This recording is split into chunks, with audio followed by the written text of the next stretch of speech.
खुलुमबाय दिनैनि एनबिएननि रादाबखौ फरायदों जारिमिन बरगयारिया दिनैनि गाहाय रादाबफोराव दङ एबसुआ आसामनि गुदि सोलोंथाइ बिफाननि बिथोनगिरिनि मुसुखा सावदों बंशीधर बर' गोजौ फरायसालिखौ सरकारा बन्द खालामनायनि हेंथायै एबसुआ हेंथा खुद्रिसारदों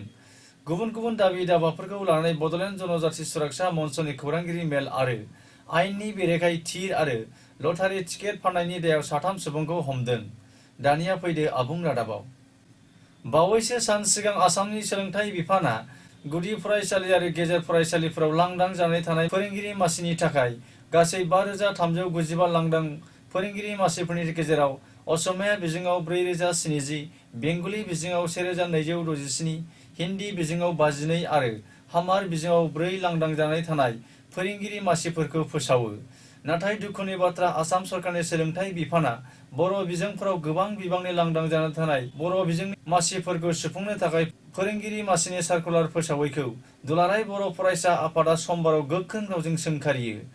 आसाम सरकारा बर' बिजोंनि फरायसालिफोरखौ फोजोबस्रांनानै खैसार खालामदों होननानै आसामनि गुदि सोलोंथाइ बिथोनगिरिनि मुसुखाखौ समबाराव दुलाराय बर' फरायसा आफादा हेंथा खुद्रिसारनायजों लोगोसे मुसुखाखौ सावो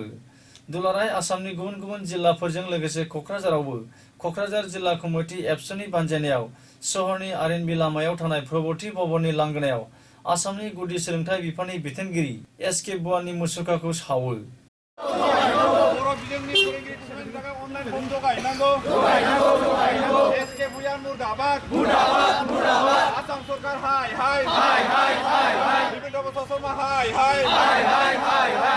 মাধ্যমৰ শিক্ষক নিযুক্তিৰ বাবে অনলাইন বন্ধ আন্তৰক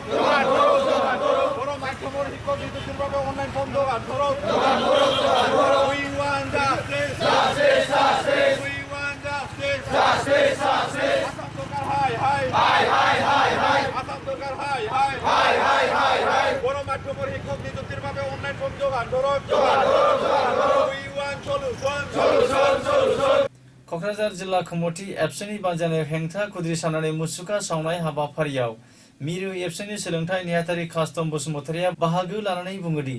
आसाम सरकारनि सोलोंथाइ बिफाना बर' बिजोंनि फरायसालिफोराव फोरोंगिरि मासि थिसननायाव गले गोरोन्थि खालामबोदों आरोबाव दिनैबो बेबायदि हाबाफारिखौनो मावबावदों आरो थाबैनो गुदि बर' बिजोंनि फरायसालिफोराव आलादा बर' बिजोंनि फोरोंगिरि थिसननायनि थाखाय टेट खुंनांगौ होननानैबो दाबि दैखांबावदों অসম চৰকাৰে বড়ো মাধ্যমক অসমত ধ্বংস কৰিবৰ কাৰণে তেওঁলোকে চেষ্টা কৰি আছে আমি বাৰম্বাৰ আমি দেখি আছোঁ যে অসম চৰকাৰে বড়ো মাধ্যমক নেগলেক্ট কৰি আছে যে আমি দেখি আছোঁ যে বড়ো মাধ্যমৰ কেতিয়াবা নন বড়ো টিচাৰক কেতিয়াবা এপইণ্টমেণ্ট দিছে আৰু যোৱাকালি এলিমেণ্টাৰী এডুকেশ্যনৰ ডাইৰেক্টৰে এডভাৰটাইজ দিলে যে সমগ্ৰ অসমত 500 আৰু 5393 পষ্টৰ কাৰণে তেওঁলোকে এডভাৰটাইজ দিছিলে তাত অসমীয়া মাধ্যমৰ আছে তাত হিন্দী মাধ্যমৰ আছে তাত বাঙালী মাধ্যমৰ আছে তাত মাৰ মাধ্যমৰ আছে কিন্তু তাত বড়ো মাধ্যমৰ যে পোষ্ট এইটো এডভাৰটাইজ দিয়া নহ'ল সেইকাৰণে নিখিল বড়ো ছাত্ৰ সন্থাই আমি এইটো কণ্ডেম জনাওঁ আৰু যে আজি আমি সমগ্ৰ অসমতে ক'ক্ৰাঝাৰ চিৰাং বাক্সা ওদালগুৰি সমগ্ৰ অসমত নিখিল বড়ো ছাত্ৰ সন্থাই এলিমেণ্টাৰী এডুকেশ্যনৰ ডাইৰেক্টৰ এছকে ভূঞা তাৰ এপিচিচি আমি আজি বাৰ্ণিং কৰিছোঁ আমাৰ কিমান হৈ গ'ল যে ইয়াত আমাৰ যে এডভাৰটাইজ দিলে ৰি এডভাৰটাইজ দিছিলোঁ তাত বড়ো মাধ্যমৰ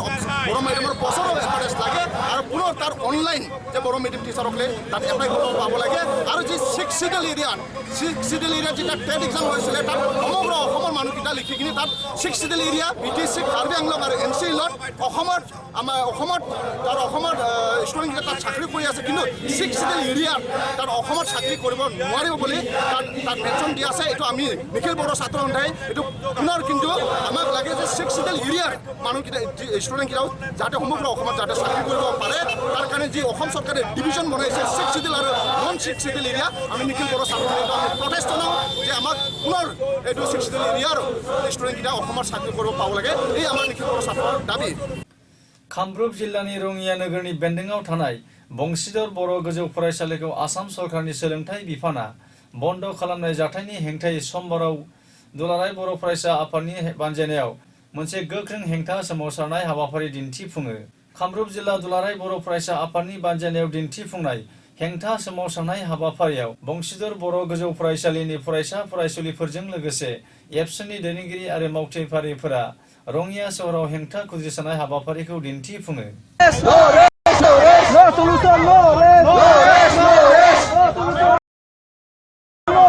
No solution.